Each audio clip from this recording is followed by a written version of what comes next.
Welcome to the Dialectic, a Fair Observer podcast by the Rajput and the Wasp. I'm Atul Singh, the founder, CEO, and editor-in-chief of Fair Observer. I'm the Rajput. And I'm Glenn Carle, and I am the Wasp, speaking to you actually not far, only a few kilometers from where my ancestors literally were the first Englishmen to set foot in North America after those of Jamestown, who we don't count, actually. If you're from New England, you don't count them. In our last episode, we discussed democracy and some of its travails. In this episode today, we will make sense of Vladimir Putin. Thank you, Glenn. We are going to be discussing Putin after our discussion on democracy. Well, in the West, or in the Western democracies, the conventional view of Putin is that he's an opportunist thug. Many retired CIA officers, ex-MI6 agents, diplomats, politicians, academics, etc., subscribe to this point. In fact, when we wrote our last article, our magnum opus on Vladimir Putin, which you must read, it's on Fair Observer, it's a rather long term, one of our friends wrote back saying that he disagreed with us. He just thought we were ascribing too much motive and strategy to Putin. Now, obviously, Glenn and I disagree. Yeah, I wasn't surprised that our friend and our colleague responded as he did, saying that, gosh, you're giving too much strategic depth to Putin. He's an opportunist leading in a precarious way a struggling country with many problems. And those statements are true. But I think what generally happens is that officers who work in the world that I did, in diplomacy and intelligence, by necessity, focus on the immediate. That's the job. And I actually had a superior of mine one time dismissively shut me down when I was trying to explain the cultural and historical context of specific events in the Middle East. And he told me not to bother him with sociology, just to go find the terrorists. But that was really making it impossible to have the depth of understanding of foreign actors in a, I think, and Atul agrees, I'm sure, a necessary way to make good policy and to understand things well. So certainly Putin is a ruthless murderer and an opportunist. Those statements are true. Those are facts. But I have come progressively to consider him an unusually competent leader. Opportunistic, yes, but a man with an incisive mind and good foreign policy judgment. I think less good foreign judgment with regard to domestic policy, since he is, I think, in some ways eating the seed corn of his stability by imposing strength, guaranteeing his strength domestically by ruthless acts. But that's not what we're talking about today. And he is certainly an activist who has managed to keep the West, and in particular the United States, progressively really on the defensive. And he acts opportunistically, but within and towards a coherent strategic objective. Very impressive. So what has happened? Well, you've all been listening to the news or watching it on television or skimming it on your cell phones or tablets or laptops or desktops. We know there are 100,000 Russian troops mobilized on the Ukrainian border. Less well known is the build-up in Kaliningrad, the Russian enclave northwest of Belarus between Poland and Lithuania. Even less well known is the recent joint naval exercise Russia did with China. Russian and Chinese naval ships circumnavigated Japan's main island. And of course... and if I could, Atul, if I could just jump in for a moment, that sounds okay, the naval exercise, but that is the first time, I believe, since World War II, which is 75 years, that the Russia or the Soviet Union or China have done such an act. Well, I don't think China has ever done such an act. China was not in a position to. So Yes. this is all new. The Russian-Chinese circumnavigation is completely new. It is extremely important. It has massive consequences, and it is not given its due importance. And to top it, Moscow is demanding strict limits on the activities of the US-led NATO military alliance in Eastern Europe. It is saying, oh, you cannot deploy troops, you cannot have missiles in places that could be a threat to Russia. It wants NATO no longer to play a role in the three Baltic republics of Lithuania, Latvia, and Estonia, or for that matter in highly vulnerable Poland. And it wants a guarantee that Ukraine and Georgia would never join NATO. Now, all these are almost impossible demands. So it is clear that Russia is ratcheting up the pressure. Yeah, absolutely. Which leads us to, I think, the next question in the analysts' list of tasks or obligations, which is a higher order of difficulty. We've looked at what is going on, and that is critical. That is our job. We can't understand unless we know what is going on. But the next question is, why is Putin making these moves? It's an easier question to address than what should one do about it, which we'll get to. But to understand why is central. And I would say the meat of the issue for us today and for anyone watching international relations concerning Russia at the moment. And I'd summarize with three rubrics or categories to help understand it. And these are the effects of history, philosophy, and culture on Russia and on Putin and his policymaking choices. Now, what does that mean? It means that much of what Russia does is driven, frankly, by a resentment, certainly in the last 30 years. Over the years and during Atul's and my respective careers at different parts of the world, each of us has spoken to and interacted with numerous Russian counterparts, colleagues, and friends who are working or were working in intelligence or defense or diplomatic circles. And one theme repeatedly, almost invariably, crops up. The United States and the West treated Russia imperiously and dismissively after the catastrophic collapse of the Soviet Union in 1991 and the loss of the Soviet position as one of two great powers in the world.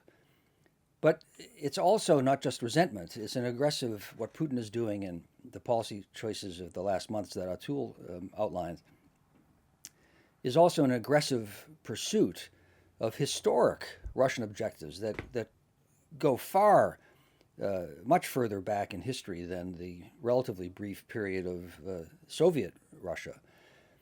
Russia has always sought to have a sphere of influence international order rather than a normative international one, which the universalist culture America, the United States, has created since 1945.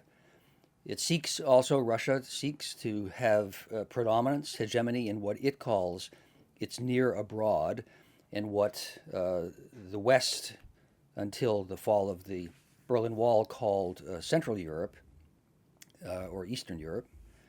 And it has consistently, Russia, and prior to Russia, the Soviet Union, almost reflexively has viewed international relations as a zero-sum game, in particular with its great rival and enemy, the United States, and it has sought invariably to cut the U.S. rival down at least a notch, if not to render it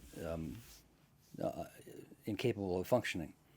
And then finally, the Russians, Putin, quite strategically, consistently, and ardently are seeking to reassert Russia's role as a great power, one of the great powers in the world.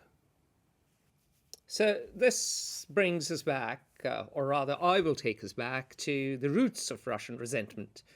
And perhaps it's best expressed in the words of Janine Fedel, who wrote a great article which was titled "The Harvard Boys Do Russia," And the truth is, the Harvard boys did Russia. Of course, Glenn is a Harvard boy as well. I hope he wasn't one of them. I am a gentleman. I would never say anything like that. Anyway, but the important thing is that who were these Harvard boys? These Harvard boys were economists. They came in after the collapse of the Cold War with this idea that the move to a market economy, a quick move to the market economy, was the best way forward. Their policies led to the misappropriation both of Western aid and the plunder of Russian wealth. The local villains in this story are Boris Fyodorov, Anatoly Chubais, and Gegor Gaidar. To this day, these names are hated in Russia. The starring villain, of course, is a Harvard boy and economist, Jeffrey Sachs. He was then a high-flying 38-year-old who arrived in Moscow to transform the Russian economy through shock therapy.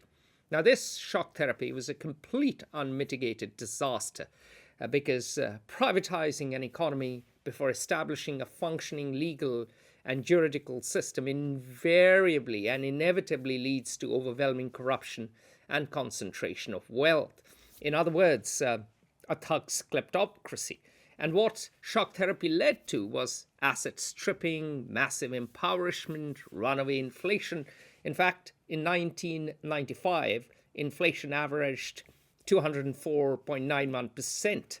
Now, even as if I could just jump in for a moment on that, Atul. Yeah. At the time, I worked closely with a relatively large number of Russian counterparts, and I distinctly recall one gentleman in particular, in anger and dismay, speaking to me with some acid in his voice about the policies that were being pushed on Russia, because although highly educated, very talented, and in the Russian context, a person of status, achievement, and relatively high income, it was literally impossible for him to survive on the income that was generated, given the catastrophes occurring in the implosion of the Russian economy and the explosion of inflation.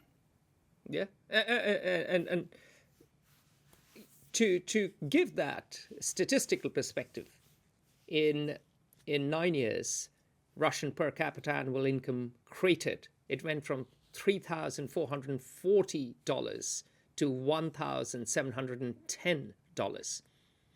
Russian economy foundered, poverty soared, life expectancy sank, and Sachs' recommendations brought, as Stiglitz, Nobel laureate Joseph Stiglitz stingingly put it, Gucci bags, Mercedes, and the fruits of capitalism to a few, and misery and humiliation to 148 million Russians.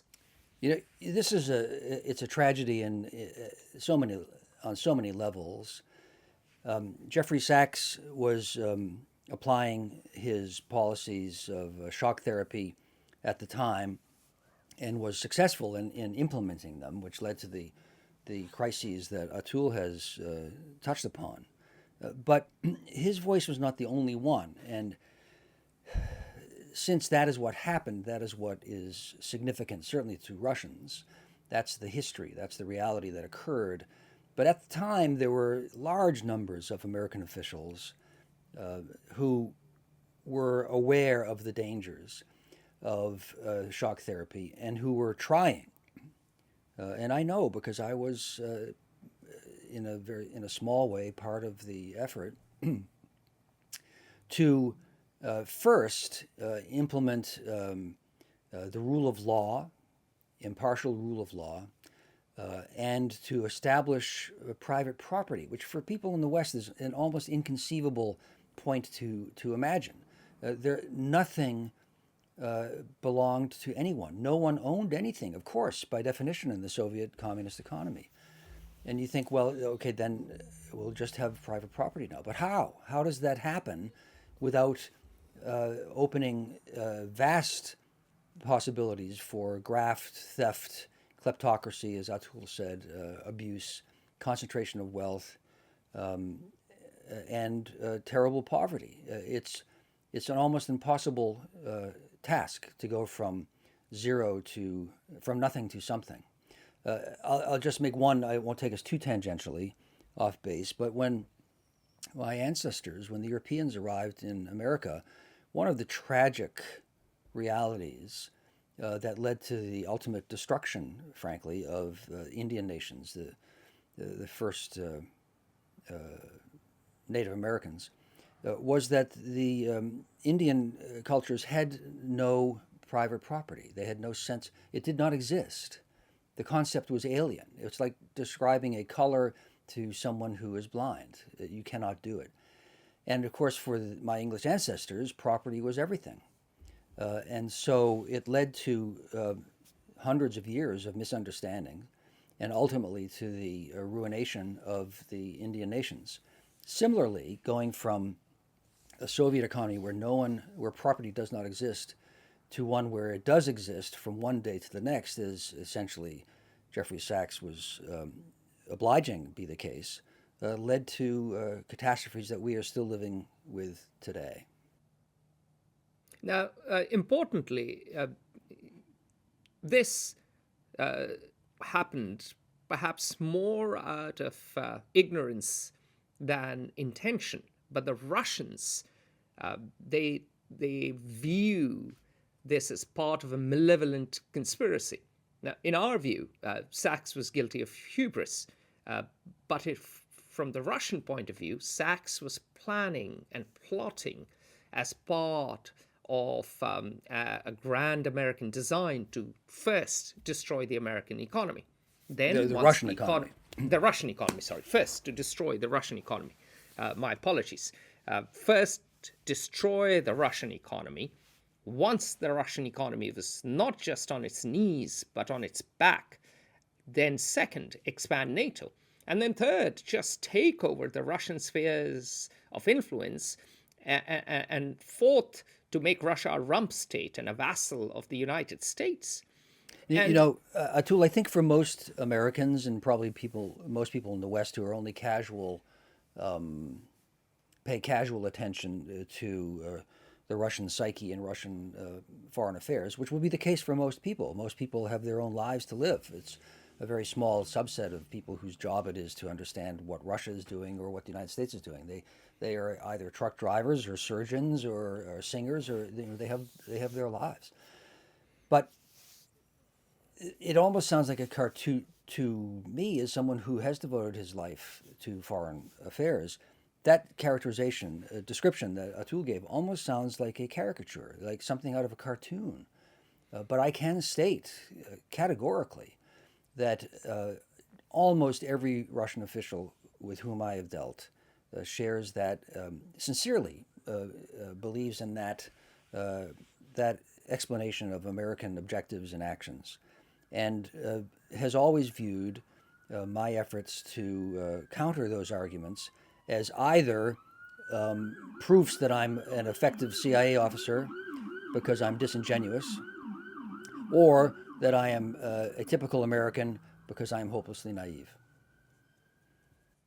And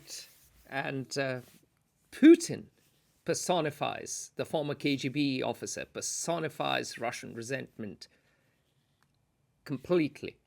He reveals a lot in his articles, his speeches, and his press conferences. In fact, the key to his thinking on Ukraine lies in his article from 12 July 2021, in which he said Russians and Ukrainians were one people, a single whole. And he talks about the 17th century liberation of the Russian Orthodox people from the Polish-Lithuanian Commonwealth, whom he still blames a few centuries down the line for the social and religious oppression of the Russians. He blames Vladimir Lenin as well, who, when he forced the Soviet Union in 1922, gave constituent republics the right to succeed, which was incorporated in the 1924 constitution. Putin blames Lenin. One Vladimir blames another for the parade of sovereignties. And these allusions to the Polish-Lithuanian Commonwealth, I know for most Americans will seem a hopelessly abstruse and remote allusion, which therefore one couldn't take too seriously. What is the Polish-Lithuanian Commonwealth? Of course, this is profoundly naive, and it just shows that Americans, the American cultural universe, is really far away from the old world's concerns. However, just as I make jokes about, and Atul teases me about, and even my wife teases me about being this stereotypical WASP and obsessed with the 17th century ancestors I had, they are vitally relevant. They truly are to what shaped American culture today. That's not a vanity statement. That's a fact. Similarly, the Polish-Lithuanian Commonwealth and the wars it had with the Russian Empire, in Ukraine in particular, about which we'll talk in a moment, is no further away in time, and in fact is 50. It's only 350 years away, not 400 years away, as the Pilgrims were. It is truly a legitimate, relevant, painful way for Russians, and yet, yes, for Russians to view their history. Now, it is self-absorbed, and I think wrong in many ways, but it is not Putin inventing a rationalization for his policies. He is shaped in his views, as are many Russians, by these deep historical resonances with Central Europe. And remember, Putin has called the collapse of the Soviet Union the greatest geopolitical catastrophe of the 20th century. He has argued that this epidemic of collapse spilled into Russia itself. Repeatedly, he points out that 25 million Russians became foreigners in their own homes overnight from Lithuania. Right. Sorry, carry on, Glenn. Well, this is an important point to illustrate how his view is sincere and yet also dangerously skewed, and dangerous is an operative word in this context.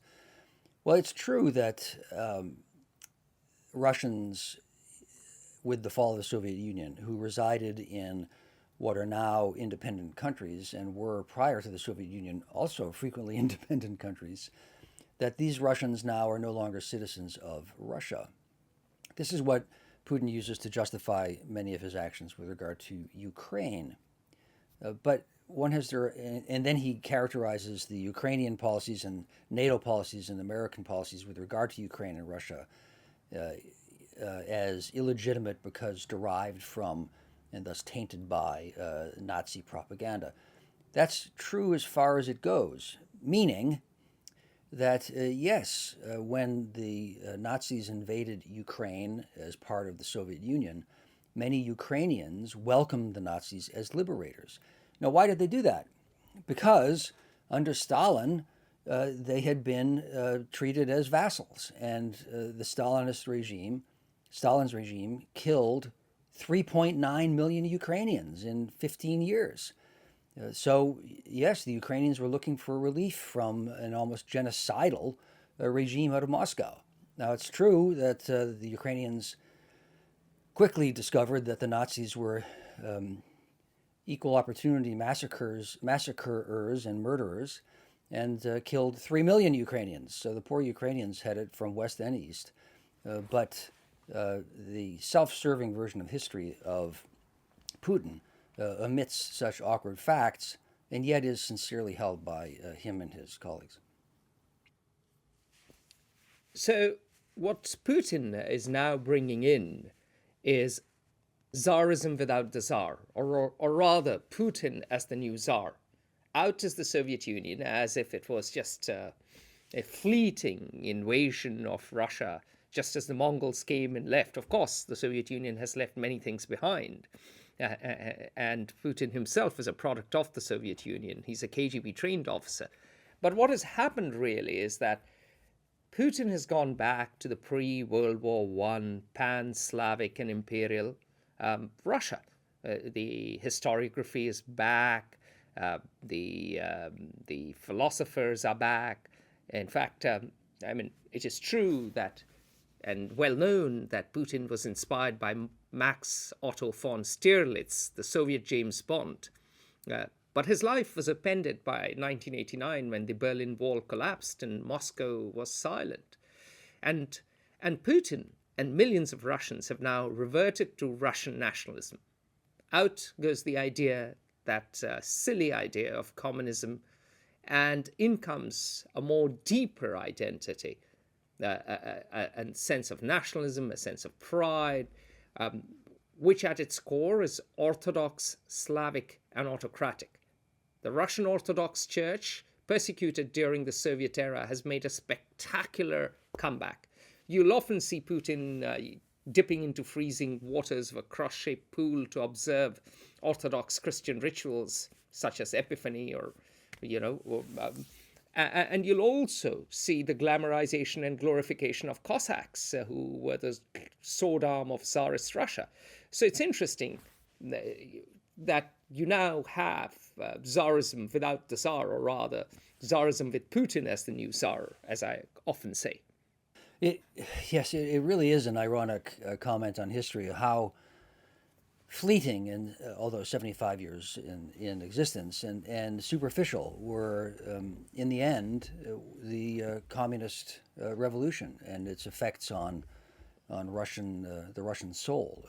It's hard to see what happened. I think just as the Mongols became Sinified when they conquered China and became indistinguishable, almost, at least from a non-Chinese person, from culturally from the Chinese whom they had conquered. Similarly, the communists really became philosophically and morally and in foreign policy terms Orthodox Russians.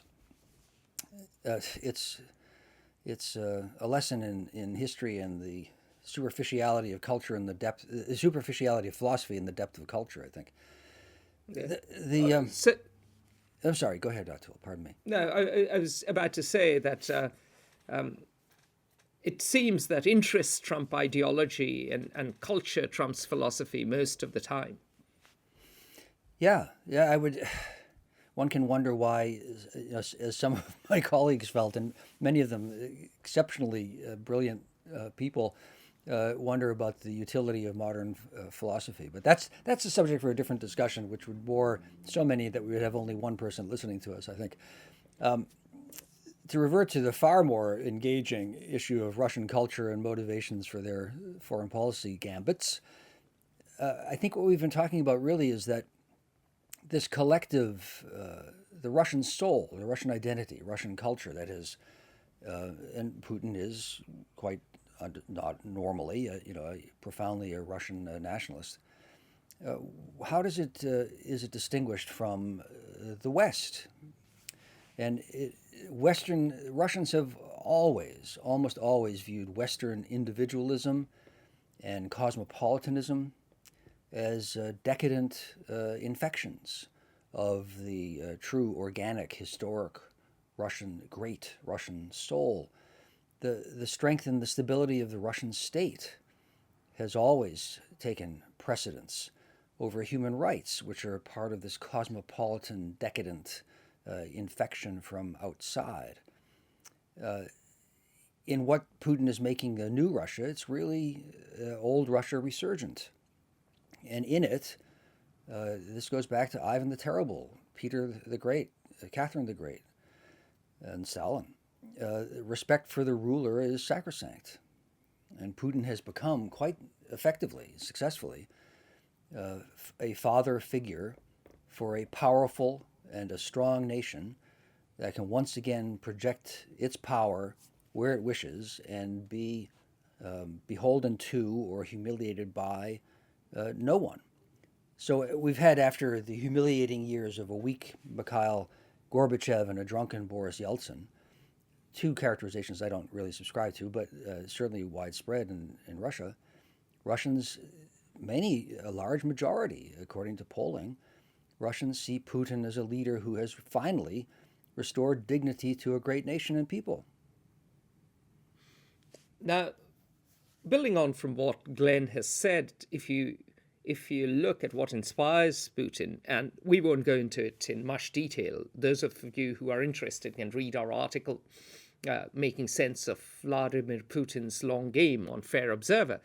But if you want to look at the philosophers who animate Putin, there's Lev Gumilev, and he spent time in the Siberian Gulag, and his idea of passionarnost, I may be mispronouncing it, and apologies to the Russian listeners for all my Russian pronunciations. But what this word means, as I understand it, as my Russian friends tell me, is a human capacity for suffering, a very Russian capacity to be able to suffer for an idea or an ideal. He's inspired, Putin is also inspired by Ivan Ilyin, an influential pan-Slavic Russian nationalist who actually died in Switzerland, and Putin had his remains flown over and consecrated his grave. And of course, the modern-day evangelist Alexander Dugin, who keeps talking about, as do many others, of asymmetric war, etc. But all these three are inspired by this idea of Eurasianism, which is very distinct to the pan-Atlantic Anglo-Saxon universalist ideology. Russia is a land power, land-based power. Russia spans two continents. Russia is unique in its identity. Russia is the true inheritor of the great nomadic warriors of the steppes, whether the Mongols or the Huns. Russia is the modern Eurasian power and therefore must project its status accordingly. What comes to mind powerfully to me is a conversation I had a number of years ago with a Russian counterpart when I was, as I said earlier, I was trying to play my part in helping Russia transition from the Soviet years to a society and a government which had the rule of law and private property and individual rights. And so in some frustration, I said to my Russian counterpart, well, look, are you guys Western or are you Eastern? And it was a revealingly naive question on my part. And he looked at me in very polite but nonetheless detectable disdain because my question revealed my ignorance. And he said, well, of course we are neither, and we are both, Western and Eastern. And really, Atul just mentioned some hugely important names in the evolution of Russian thinking and Putin's thought and what drives and shapes his policy decisions. But I think for most of us, perhaps more accessible is just anyone who has read Dostoevsky or Solzhenitsyn or Pasternak will find these elements of the Russian soul, where the nation is not Western, and it is deeply associated with Russian orthodoxy, and an almost millennial view of Russia as the heart of civilization. I suppose all civilizations view themselves that way, but certainly it's powerful when one reads some of the greatest writers in human history. Of more relevance to me and to us on a policy context, however, is someone I have considered and taught as being one of the seminal important figures of the 21st century, and he's virtually unknown. And he was an aide to Vladimir Putin. His name is Vladislav Surkov, and he has created an intensified version of propaganda and disinformation as tools of foreign policy. Now, all intelligence services, or at least those for major powers, will engage in covert action operations, sometimes to try to affect the opinions of their rivals. But Surkov has elevated this to a degree of aggressiveness and efficiency that has never been reached before, not even by Joseph Goebbels in the Nazi regime, who was frankly, a spiritual father of Surkov. And we have seen that through Surkov's recommendations, Putin has embraced quite wisely a foreign policy that relies strongly on asymmetric actions. Putin realizes that the Russian economy is far smaller, 14 times smaller than the American one, and only a fool would wish to have a war, but you can avoid war by using indirect covert actions. And we have seen that the Russian intelligence services under Putin have become very aggressive in creating overseas puppet political parties, influencing political parties to include American political parties, fake social media accounts, and Surkov and the Russian intelligence services, all intelligence services, are aided greatly by technological changes with the rise of the internet and digitization of every individual on Earth. So that, Surkov's express objective is to create a world in which reality is almost impossible to discern. The truth is impossible to discern. And I speak literally about that. And that, therefore, the state, who is pulling these strings, can shape reality so as to discredit its opponents and consolidate its power by creating a reality that doesn't exist, but that is believed to be so. We saw this shockingly in 2016 in the American election.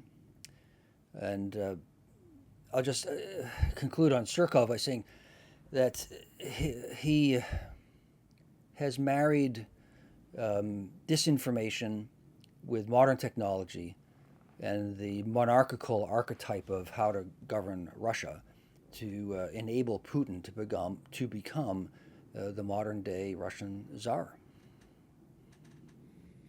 So, why do Putin and Russia matter?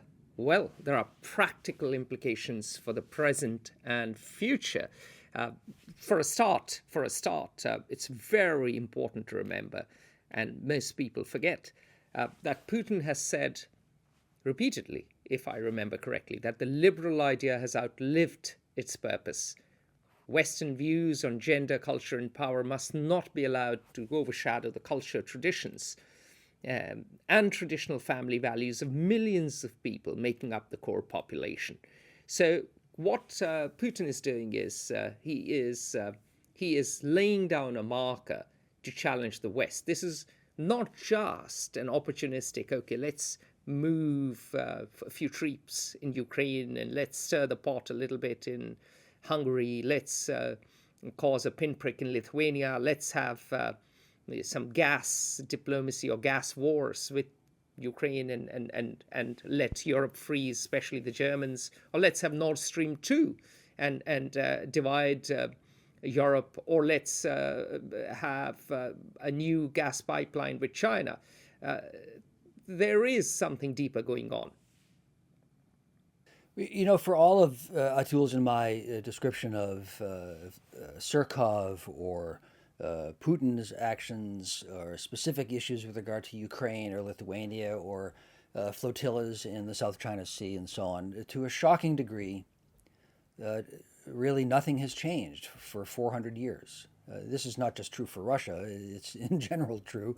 But from Ivan the Terrible to Peter the Great to Catherine the Great to Russian pan-Slavism driving Russian policy prior to World War I, to Lenin's ostensible revolution, which culturally really was not, to Stalin and now to Putin. Well, what has changed in Russia's strategic objectives and justifications? And I would argue almost nothing.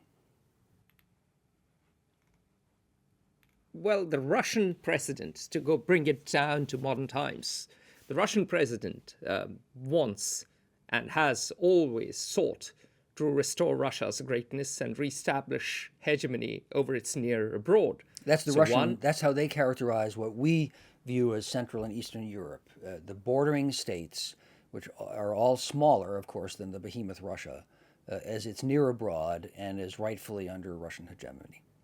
Exactly. So, number one, this means assertion in Ukraine, foment trouble in Poland, back anti West characters in places like Hungary, and constantly stir the pot, but make sure it doesn't boil over. Second, have asymmetric war. Make the West in general, and in particular the US, bleed. It's payback for Afghanistan. So, what do? The Wagner Group is in Syria, it is in Libya, it is in Mali. Then, of course, we've mentioned Surkov's number three, the Surkov misinformation campaigns, particularly when there are elections in various countries, all the way from Poland and Hungary to the US itself. Number four, and here, Glenn may have a slightly different take, balance of power. So do gas deals and joint exercises with China so that if the West imposes sanctions, you can wriggle out of it. And China, of course, which fears the Straits of Malacca chokehold, gets fuel because China, like Japan, lacks energy and is very vulnerable in war. So, you develop an entente with China, similar to World War I, pre-World War I, actually, except that the entente was with France and England at that time. Flirt with Modi. Putin just flew down to Delhi and signed a few deals. And that also helps, in some ways, counterbalancing the West. Number five, continue reasserting the great power role globally, wherever you can. And if you don't have the economy, Russia certainly doesn't have the economy, then use arms exports. Russia is the second largest arms exporter. And of course, energy. So these are the practical things which Russia is going to do, and this will have consequences for the global economy, for people's businesses as well. I think I would only differ really on one point, and there I take an even darker view than your characterization. I think it's quite clear, really, and I'm not speaking as a reflexive, visceral, Cold Warrior, anti-Soviet here. I think that I'm deriving my assessment from objective, verifiable facts. That Russia doesn't just seek to make the U.S. bleed, but they view relations with the United States in particular as a zero-sum game, and they have sought, and it's been quite clearly demonstrated in 2016, but not only then, not just to make the U.S. bleed, but to make the United States a dysfunctional government in power. The more chaos there is domestically in the United States, the less capable the United States is acting coherently or being able to assert its own objectives and power outside of the U.S. borders. So they aren't just seeking to make us bleed, but actually to bring the U.S. down. They don't care because for them that is helping Russia go up. Now, there is, of course, a risk that this controlled chaos might spill out of control. By ratcheting up the pressure, Russia is making the world more dangerous, even if it may be making Russia great again. And Putin is getting older, and there's the risk that in Russia itself, now that you have this magic potion of nationalism, a more radical figure than Putin might take over.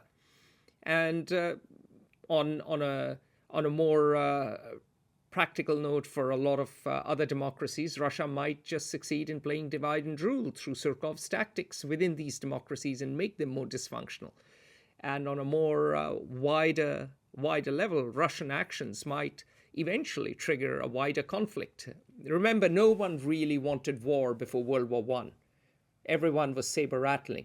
But eventually, the world did blunder into a world war, and it was a devastating, terrifying war. I just came back from Woodrow Wilson's birthplace in Stanton, and when I saw the replica of a First World War or World War I ditch, it brought to me yet again, in a way that history books never quite do, the horror of World War I.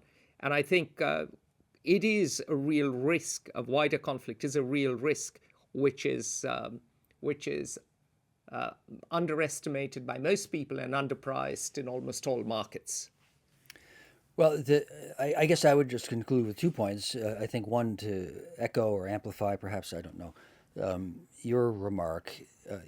Putin, I'm confident, doesn't seek a war. Only I think perhaps a madman would seek a war among great powers, given the horrors that would lead to. But he is a brinksman and foreign policy realist and aggressive.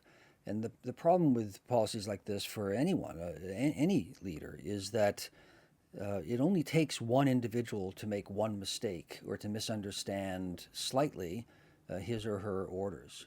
The Soviet Union and the United States, as most of you will know, narrowly averted a nuclear war in 1962, but other times also. But in 1962, there were a number of incidents during the October missile crisis, but one was a U-2 spy plane for the CIA was expressly ordered not to fly over Cuban airspace so as not to provoke the Soviets or the Cubans. And he made an error with navigation, and he flew over Cuba and was shot down.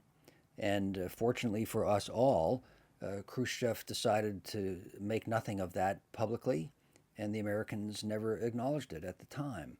But had they, had even a regional commander acted on his orders in the Soviet Army, or the Americans acted on their orders in the American Army, they were ordered to fire in cases like that. That would have led to an exchange. So that can happen with what Putin is doing, of course, now. And the last thing I would say, I guess, is a somewhat relativizing comment. We've painted, Atul and I, a tale of a coherent, strategic, and effective Putin. And that is, I think, true. But he is an opportunist, and he doesn't have any more mastery over events or his bureaucracies than any other leader. And I can tell you that bureaucracies are almost impossible to control very well. They generate their own inertia and momentum. And Russia, as some of our more, I think, classically or conventionally minded colleagues in the intelligence services and diplomatic corps have argued to us, Russia has a world of problems. Domestic stability, economic inefficiency and sclerosis, a quote ally who is actually a huge problem in China with a Siberia that is empty, but not empty if you're across the border in China. And on and on. So it's hardly a flawless Leviathan or Russian bear, and it has many problems that can undo many of the plays that Putin is making. But he is a strategic, coherent, historically consistent, aggressive, and talented tactician opportunist acting within a larger historic framework. Well, very well said, Glenn. Our entire endeavour here at the Dialectic is to make sense of the world. If you have questions, if you have suggestions, if you want to get in touch, please find us on Facebook, Twitter, Instagram, LinkedIn, YouTube, and of course our website, fairobserver.com. Do follow us on social media, sign up for our newsletter, download our app. It's available both on Apple and Android. We look forward to our journey together and making sense of the world. I'll see you next time.